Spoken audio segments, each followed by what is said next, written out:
Ariano Suassuna, advogado, professor, teatrólogo, romancista, imortal da Academia Brasileira de Letras, reconhecido mundialmente pela grandiosidade da sua obra, ou simplesmente um apaixonado pelas raízes nordestinas. Ariano casou-se em 1957 com Zélia de Andrade Lima, com quem teve 6 filhos. Ele nos recebeu em sua casa, em Recife, como a mais gentil das pessoas. E de forma encantadora, falou sobre os mais variados temas. Ariano, você sempre tem feito referências ao Brasil real, ao Brasil oficial. Como é que está o Brasil real hoje? Esse povo que faz a imensa maioria dos desvalidos no Brasil continua numa situação que é apenas um pouco melhor do que a situação de escravidão em que viveram os negros aqui. E sob certos aspectos pior, porque o proprietário de escravos, pelo menos, não olhava o escravo como uma propriedade dele e tentava que ele sobrevivesse o mais possível por motivos econômicos e não humanitários. E depois da emancipação, entre aspas, nem isso. Não é? A eleição do Lula não ajudou a mudar um pouco e fazer esse encontro do Brasil oficial com o Brasil real? Ajudou. Ele mesmo, simbolicamente, é uma pessoa nascida no Brasil real e que, graças às suas invulgares qualidades pessoais, chegou à presidência da República, o que não é comum. Agora, o pessoal às vezes pergunta a mim se eu estou decepcionado com o Lula. Não estou, não.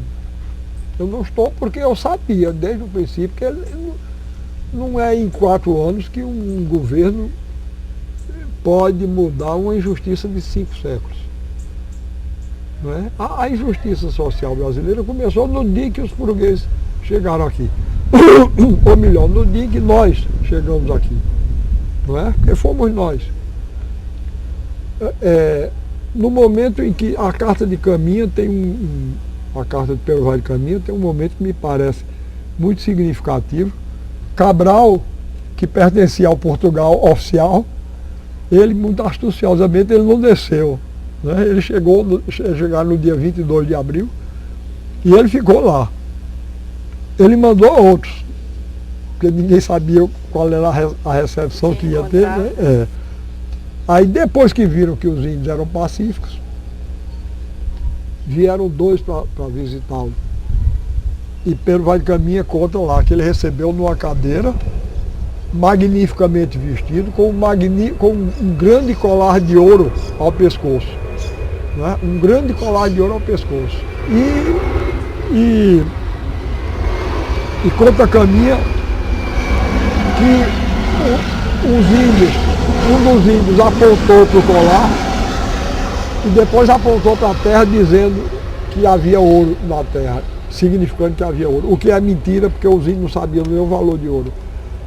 E depois os índios se deitaram, ficaram cansados, diz Caminha, se deitaram e dormiram. Não há maior demonstração de confiança, não é? Uma pessoa, diante de um povo estranho, se deitar e dormir. Eu não durmo, não. Certo? Não dá as costas, eu não fecho nem os olhos. Tá certo? Então, isso mostra a boa fé. Pois bem, nesse momento, os índios não sabiam nem o que era um golpe de Estado, já estavam levando o primeiro. Foi o primeiro golpe de Estado da nossa história. Não é? Nós, que hoje somos descendentes de Caminha, de Cabral e dos companheiros dele, chegamos aqui na hora que, enquanto os portugueses não tinham chegado, os índios eram gente. Não eram índios, não. Inclusive o nome está errado, porque botaram o nome porque pensavam que eles eram indianos, não é? Índios. Eles eram gente. Mas com a simples chegada dos portugueses, eles se tornaram nativos, não é? E eles, nesse momento desse encontro aí, até simbolicamente, Cabral, Cabral, Caminha e os outros capitães das naus que dão origem ao Brasil oficial. E esses 2 índios aí, e os portugueses pobres que foram mandados primeiro como boi de piranha, são o começo do Brasil real. Então essa injustiça dura desde aí. Desde aí. Mais de 500 anos. E aí agora a gente sabe, Lula Eu conheço o Lula pessoalmente, me dou muito bem com ele, gosto muito dele. Eu sei que se ele pudesse, ele fazia muito mais. Mas a pessoa, para chegar ali, tem muitos compromissos. E só faz alguma coisa fundamental numa revolução. E eu não sei se o preço vale. Porque eu tenho a experiência, a gente tem a experiência da Revolução Francesa, não é? Que deu aquela mortandade toda, todas as crueldades do terror. Não estou defendendo com isso o antigo regime, não. O antigo regime era estúpido, brutal, explorador. Mas Robespierre, Danton, Marat, esses praticaram as maiores atrocidades do mundo. Para quê? Para instaurar no mundo o capitalismo, que Balzac denuncia tão bem nos livros dele, né? Depois foi a Revolução Russa.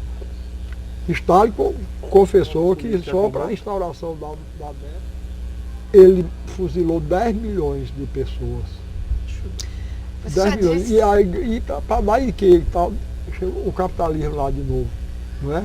Então eu acho que a gente tem uma natural impaciência, porque a gente quer que o tempo da história coincida com o tempo da nossa biografia. Mas o progresso moral da humanidade é muito lento. Por que é tão difícil conciliar justiça e liberdade, como você já disse, inclusive em outras ocasiões, assim, no regime? É porque, veja bem, quando você dá liberdade, veja bem, vou pegar dois exemplos.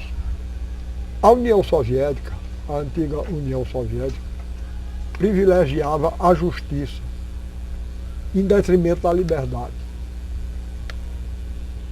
Quando eu era jovem tinha até uma história muito boa que dizia que encontraram-se três cachorros em Paris. Um cachorro inglês, um francês e um russo. E o francês disse para o inglês: a situação na Inglaterra tá boa. Ele disse: está nada, olha como eu estou magro. Eu já vim para cá para ver se eu como alguma coisa, porque estava uma fome lá, isso era logo depois da guerra, né? Aí o francês disse: pois veio para o lugar errado, porque olha também como eu estou aqui. Aqui está uma desgraça. Aí quando olharam, um cachorro russo estava gordo, aí olharam para ele: você lá, está comendo? Tá. Sim, o que foi que você veio fazer aqui? Ele disse: eu vim latir. Tá entendendo? Quer dizer, então, quando você abre, aí acontece que entre todas as liberdades, o homem é, por natureza, um explorador do outro, não é?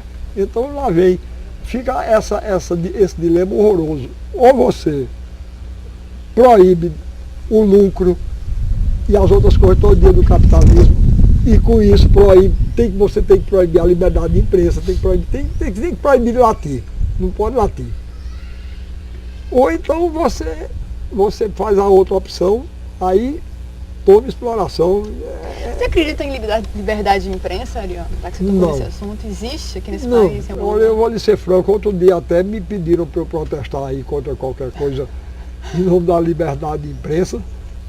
E eu disse que eu não me meti em postura não, tá certo? Porque eu não conheço. Eu conheço somente dois tipos de imprensa. Eu conheço a imprensa controlada pelo poder econômico e militar, pelo poder militar e político, como era na antiga União Soviética. Ou então a imprensa controlada pelo poder econômico, como é nos Estados Unidos e no Brasil atualmente. Então imprensa livre eu não conheço não. Esse Brasil real e oficial que existe dentro da casa de cada um de nós, né? Existe, você tanto falou, que é o canudos que existe em cada residência. Você acha que isso é possível modificar? Houve algum avanço aí nessa dicotomia entre as pessoas? É possível modificar. Eu tenho esperança. As pessoas têm noção disso, de que dentro da casa de cada um existe uma... Não tem distinção. muito não. As pessoas convivem às vezes com a injustiça como se aquilo fosse uma coisa natural. Normal. Eu, infelizmente, para mim, eu não sei conviver, tá certo? Eu vivo desse jeito, eu tenho os meus arraiais de canudo dentro da minha casa, mas eu sei que isso é uma coisa injusta, que não devia ser assim. Olha, tem uma coisa que a mim me deixa apavorado, e que a nossa classe faz, normalmente. O quê? É uma coisa tão simples que a gente nem presta atenção, de tão natural que a gente acha. As pessoas que preparam a comida da casa da gente não se sentam com a gente na mesa. Você acha isso um absurdo? Eu acho isso, não acho não, isso é um absurdo. Não é que eu acho não, é um absurdo. Quer dizer, não se pode conviver com uma sociedade onde a injustiça é tão grande que termina nisso.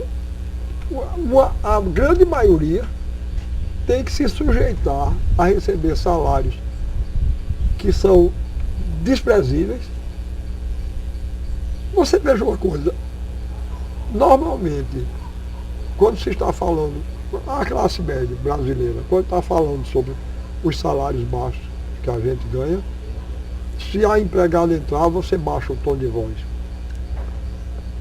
Tá certo? Porque é pouco e é uma vergonha. É uma vergonha, né? Consciência da É vergonha disparidade. falar, Isso é uma coisa. Salário mínimo no Brasil é mínimo mesmo. É mínimo mesmo. Mínimo mesmo. Não pode ser assim. A disparidade é grande demais. O regime capitalista é um regime profundamente injusto. Agora, eu lutarei contra ele enquanto puder. Mas eu tenho muito medo de lutar.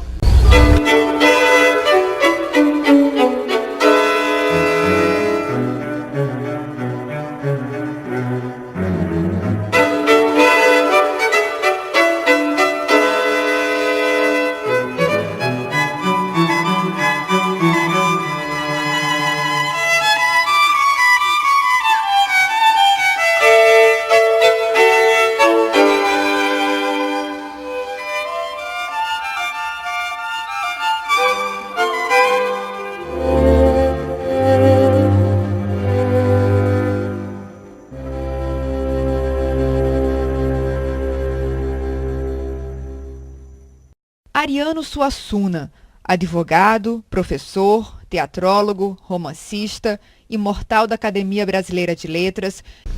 Pelos processos revolucionários. Ariano, como é que você